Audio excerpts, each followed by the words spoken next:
I am Pastor Babalola Jonathan Oluwaseun. My father's name, Elder Moses Sunday Babalola.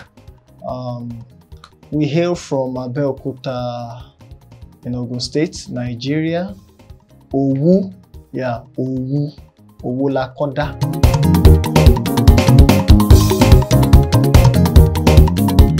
My background, that has been so funny. Okay, let me start from I was born in Mushin.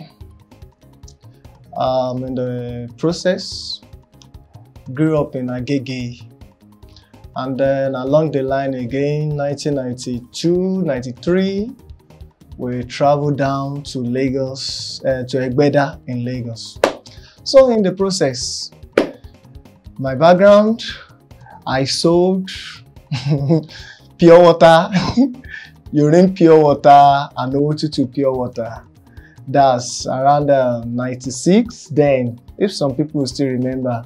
Sold urine pure water, O22 pure water in the Gowon Estate in Egbeda here.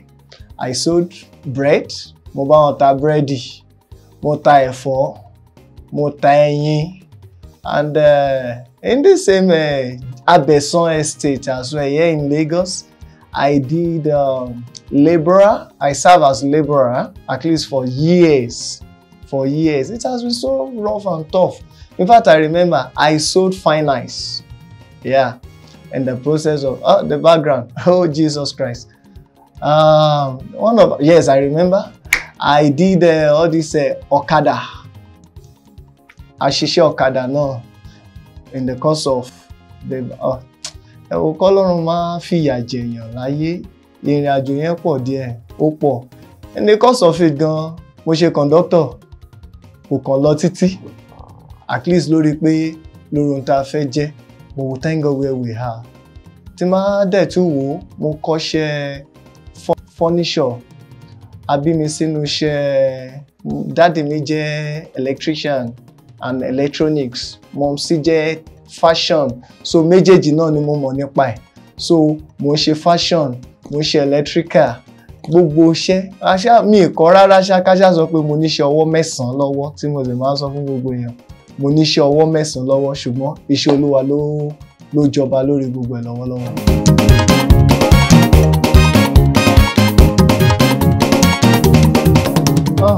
How did I receive my call as a pastor? I have it. Let me say I have it in 3. Firstly, ọmọ májẹ̀mú ni mí. Pé tí Olúwa bá fún mi, màá fi fún Olúwa. Ìyẹn bẹ́ẹ̀, mi mọ̀ tẹ́lẹ̀ o. Ṣùgbọ́n when they have me, ó ti dùn mọ́ wọn, wọn fi fún Olúwa padà. Ẹlẹ́kejì, mo jẹ́ àkọ́bí. Gẹ́gẹ́ bá ṣe sọ pé gbogbo àkọ́bí pátápátá ti Olúwa ni. Ṣùgbọ́n ẹlẹ́ẹ̀kẹta, personally, mo ní ìpè. Ó dẹ̀ bẹ̀rẹ̀ sí jẹyọ ní ọdún year 2000. Year 2000, yeah, year 2000 yẹn gangan. Ìgbà tó di pé gbogbo ẹ bẹ̀rẹ̀ sí dàrú, kò lójútùú mọ́ whatever. Mo ṣì wà lọ́dọ̀ àwọn parents mi, so I was taken to Reverend Cornelius of blessed memory now. It's late. So getting there, he accepted me that very day. Mo ti rántí gan. Àpò ṣakavi Ghana must go báyìí mo fi di ẹrù tí mo gbà mẹ́gbẹ̀ẹ́. Mo rántí pé lọ́jọ́ yẹn tí mo fẹ́ kúrò nílé, my father, late Elder Sunday Moses, ọjọ́ yẹn mi rí dáàdì mi kan sunkún rí, wọ́n ké lọ́jọ́ yẹn bíi. Mo sì mi gan ló tún sọ fún wọn pé nígbà tẹ́yìn máa ń ké báyìí kí lẹ fẹ́ kọ́ ọmọ ẹ ṣe. Well, aṣá lọ, adébẹ̀. Wọ́n gba tí mo débẹ̀, mo ń sọ fún bàbá mo ní sà, bọ́lọ́run bá péyàn. Aṣá náwọn àpẹẹrẹ tó ń rí lóòótọ́ gbogbo ẹ̀ dàrú kò jọra wọn, àríwé kà mọ́. Ẹ má ṣe exam, result ò ní wá gbogbo ẹ̀. Wọ́n ní kí n lọ gbàdúrà. Ṣùgbọ́n àbájáde alákọ̀ọ́kọ́ rẹ̀, mo lọ sínú àwẹ̀ ọjọ́ 3 bíríbírí. Alákọ̀ọ́kọ́, mo ríra mi on the podium, mo ń teach. Ṣùgbọ́n pẹ̀lú kọ́là lọ́rùn. Ìgbà tá káràn ẹ kúrò, mo lọ bá dádì mo ní gbogbo èèyàn tó bá gbàgbọ́ pátápátá ló yẹ kó mọ bọ́n ṣe ń kọ́ni. Ẹlẹ́ẹ̀kejì, wọ́n tún padà sínú àwẹ̀ àtàdúrà, mo tún bi Ọlọ́run. Ohun tá a fi hàn mí ni pé mo rí pé mo bára mi ní gbọ̀ngàn ìsọjí pẹ̀lú kọ́là lọ́rùn náà bákan náà. À ń ṣiṣẹ́ ìtúsílẹ̀, à ń sọ àsọtẹ́lẹ̀ pẹ̀lú ìsọjí tó gbóná, tó sì jẹ́ pé àwọn ìkóríta náà tá a ti ń ṣiṣẹ́ ìránṣẹ́ yẹn lọ́wọ́lọ́wọ́. Mo ní gbogbo èèyàn náà ló lè ṣe yẹn. Nígbà tó dé lẹ́ẹ̀kẹta mo tún padà sínú àdúrà. Ohun tí mo bá bọ̀ ni pé kó o lè mọ̀ pé mo pè ọ́, máa fi àmì sí ẹ lára, wàá lè máa gbé káàkiri. Ṣùgbọ́n bẹ́ẹ̀ lórí mi ti pé wá. Wọ́n bẹ̀rẹ̀ sí wo pé bọ́lọ́run bá máa fàmì síyàn lára, kí ló fẹ́ lò? Kí làmì máa jẹ́? Ṣé mo máa rọ lọ́wọ́ àbí máa fọ́ lójú àbí kán lẹ́sẹ̀? Kí ni ó máa jẹ́ àmì yẹn? Ibẹ̀ mo ti gbà pé Olúwa dáríjì mi, mi ìyọ́ lẹ́nu mọ́, mo gbà láti ṣe. So kò jẹ́ àwọn àpẹẹrẹ tí mo ní láti gbà yẹn, látọdún yẹn wá, Ọlọ́run sì ń jẹ́rìí ara rẹ̀ wá.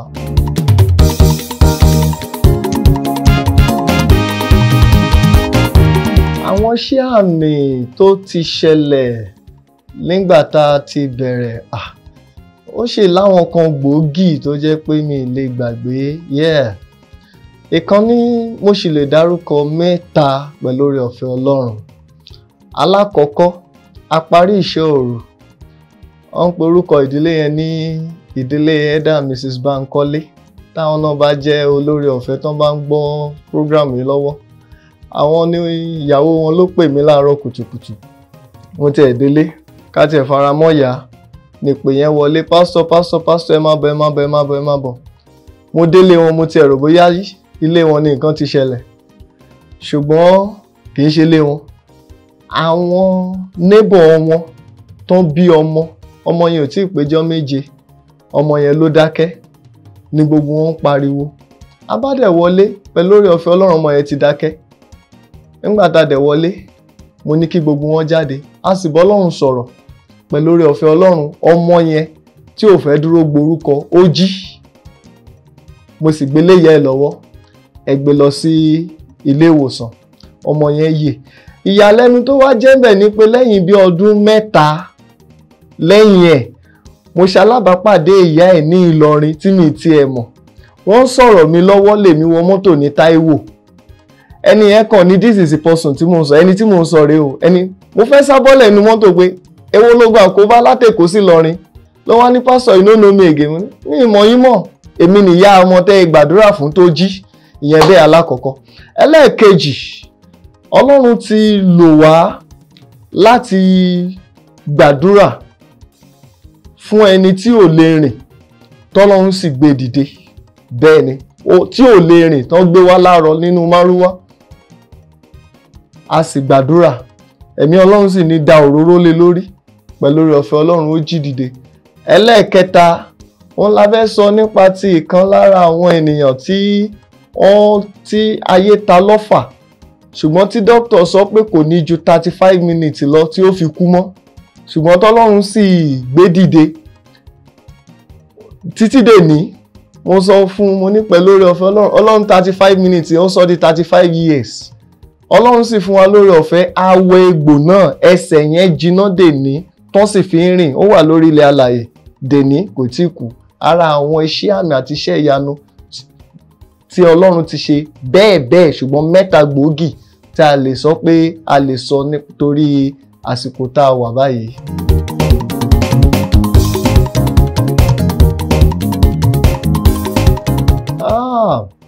Things that has happened to me that make me thought of quitting the pastoral work. I will only give one. Òun ni àwọn ìlàkọjá tí mo rí, àwọn ìjákulẹ̀ lọ́dọ̀ àwọn alábàáṣiṣẹ́pọ̀, tàbí kí n sọ pé bí ọ̀gá, àwọn tó yẹ ká wò pé ó yẹ ká fẹ̀yìntì, ṣùgbọ́n tó jẹ́ ìdàkejì la bá. Àwọn ìkóríta ta tí ń wò pé ó yẹ ká rí bí baba nínú Olúwa, ṣùgbọ́n tí kò sí. Ó já wọn, ó gba omijé lójú. More especially when life shows me another face entirely, that, let me say, just of sudden I become naked. I believe somebody will understand what I'm talking about. When you look around you and then you see that you are just naked. just naked.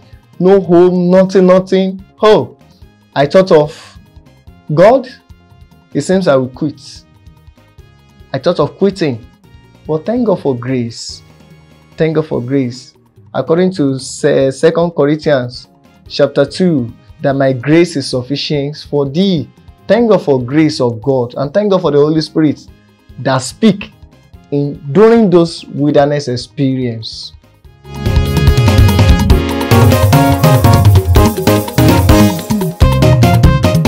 Oh, as a pastor, how best can I describe myself? Number one, I don't quit. I don't quit. I always desire to see the end of everything, giving me an expected result, a positive result. I'm not a quitter. I don't quit. And I don't give room to shit. Anything that will not favor the kingdom of God, I'm not a supporter. But when anything about the gospel, I give my whole life, my totality to it. And then I have this passion in me that everyone that comes around me, or I've even been taking the prayer that I want to be a profile builder. And it's all on but that has been my prayer. Gbogbo àwọn tó la ọ̀dọ̀ mi kọjá, láwọn tó ti lórí ọ̀fẹ́ àti la ọ̀dọ̀ mi kọjá, lọ́lọ́run yí ayé wọn padà. And that is one of the things that give me joy. And that is one of the things that give me hope. And that is one of the things that I'm still aspiring for, because I want more. I want more. So how best I can describe myself? Oh, I'm not a quitter. And then I strive daily to see the best of me coming out every day in the ministry.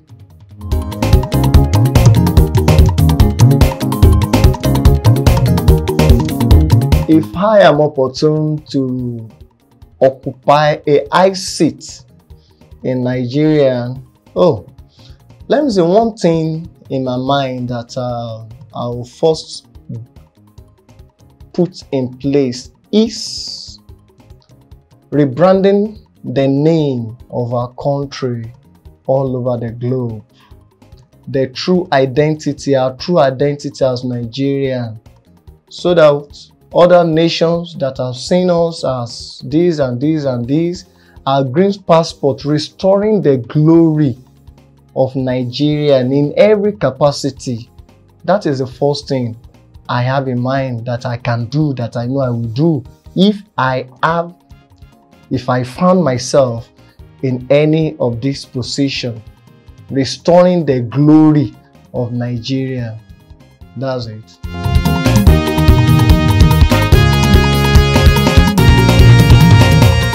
My advice for the younger one in the ministry.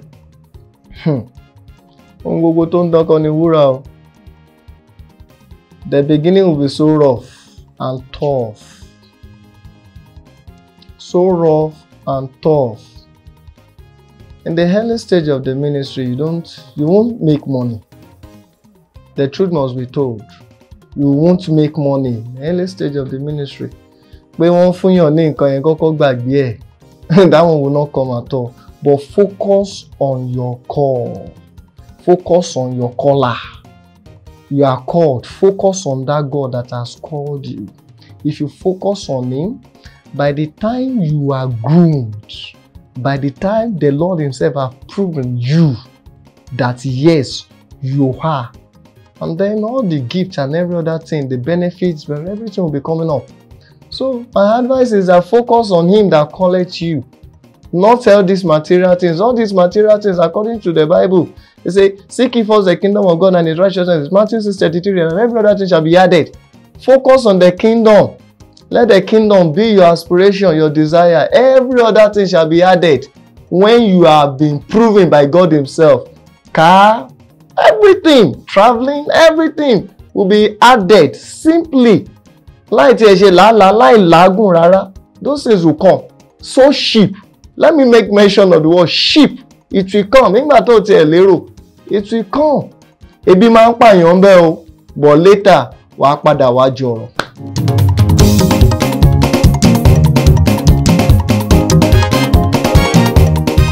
one thing I love to be remembered for when I'm no more is the lives, or let me say, the lives that have been imparted positively, the seeds that have sown, to see them germinating in different locations, spreading the gospel, giving testimony of our Lord Jesus Christ, that I had an encounter with this person. He's no more, but they still have the effects of the grace that I carry in them and in their generation, in their lifetime. That is one thing I pray for and I desire, to be remembered after I'm no more. That name Jonathan should become an household name in everyone that has come across me, that mo pàdé Lágbájá, kò sí mọ́ ṣùgbọ́n Ọlọ́run ìpè ẹ̀ ó ṣì ń ṣiṣẹ́ agbára nínú ayé mi.